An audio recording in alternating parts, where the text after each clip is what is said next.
Hello and welcome to 2018. I had some technical difficulties over the last month, so here's a roundup of the last few movies I saw. Um, Ingrid Goes West, I didn't like.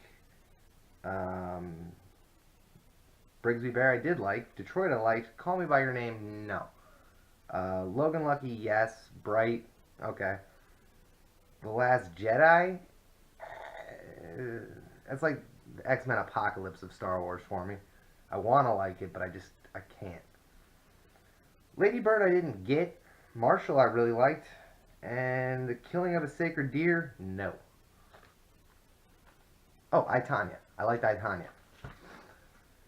But let's talk about Molly's Game. Molly's Game. Written and directed by Aaron Sorkin, his directorial debut. Starring Jessica Chastain and Idris Elba. So, Aaron Sorkin is known for one major thing. He writes movies about things I don't care about, but in a way that I care a lot about. Like, he made The Social Network, which is the most boring topic I could think of, interesting, you know? And he did a lot of that for this, too. I would have been a lot more bored had this been written in any other style, but it was definitely the Aaron Sorkin. Uh, I wouldn't call it the walk and talk, but the snappy, really snappy in this case. Like if they had to pace this thing out like a little slower, like a normal movie would, this thing would have been over 3 hours. Like they were talking very fast, and like the way it was cut was like they answered just a split second after the question was or the original statement was posed. So it felt very rehearsed. But let's talk about Jessica Chastain. I don't really like Jessica Chastain. I've been working for about a year now trying to figure out what it is about her I don't like. And it's her face. It doesn't move enough or emote at all. Her voice does. Her voice is fine. It's just her eyes and her like jaw doesn't change, so I never know what emotion I'm supposed to be looking at. I've seen her ecstatic and I've seen her terrified, and it's more or less the same look. But her voice will change. I loved her in The Zookeeper's Wife because of the Polish accent. And in this, she did a lot of voiceover work, which at times felt a bit like a narration for a children's TV show that just kept going and going and going. Like this movie definitely got better in the last third of it when the narration stopped and the movie just let me enjoy it, you know. It was a very entertaining movie, but it wasn't very interesting. Like I mean, she didn't even play poker. I do like poker. I've played it a lot especially when I was younger, 20, 21. But this is the technical side of it, the pit boss side, and that's actually kind of boring and not the interesting part of poker. But I've been hearing a lot about how Jessica Chastain is just insanely great actress in this movie, and honestly, I think people are distracted by something. You know, the fact that her tits were out the whole time.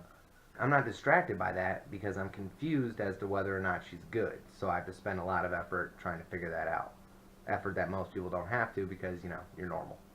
I was also confused for the first half of the movie because a lot of the terminology I've never heard before, like to rake a game. You know, I've played small scale poker. You know, I know the flop and the river and all that. I didn't need to Google that like she did.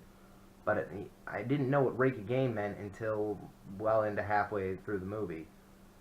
So that kind of slowed me down. And if this was a more interesting movie, or about a more interesting topic, really, I would probably be a lot more interested in watching it again. And, you know, with newfound understanding, having seen the end of the movie. Idris Elba was a fucking delight. His accent slipped a little bit here and there, but you know, well, honestly, he should be able to do better than that. But it was nice to see him not as like the villain for a change, because last year he was in like 6 movies and 5 of them he was the villain. So you know, it's nice to see a little bit of difference. People aren't just typecasting him, because he's a fantastic actor. But honestly, and this is such a small part of the movie, but like the best part of the movie was Chris O'Dowd.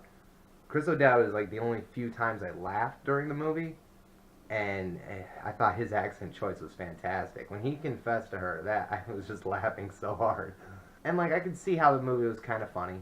I didn't particularly find it, laugh out loud hilarious. There was a couple people in the theater who laughed pretty hard, but it was just like the one laugh, like the ha. It it's not exactly a ringing endorsement for its hilarity. So yeah, this movie was good, but I don't ever want to see it again. I just do want to see more Chris O'Dowd and Idris Elba. And if Jessica Chastain happens to go away eventually, I won't be too bummed out about it. Uh, she reminds me of when I grew up. My village was hounded by a gang of geese, and she kind of reminds me of them. So I'm a little afraid of her. But I think a lot of fun could be had in this movie figuring out who the hell she's talking about. Specifically Michael Cera. Bad Brad, I think maybe, definitely not Bernie Madoff, but, I'm sure someone could narrow down who he was. But Michael Cera, I'm wondering who that famous actor from, like, the late 2000 Aughties, who would that have been? My guess is James Franco. I think there's something sinister about him deep down. Alright, see ya.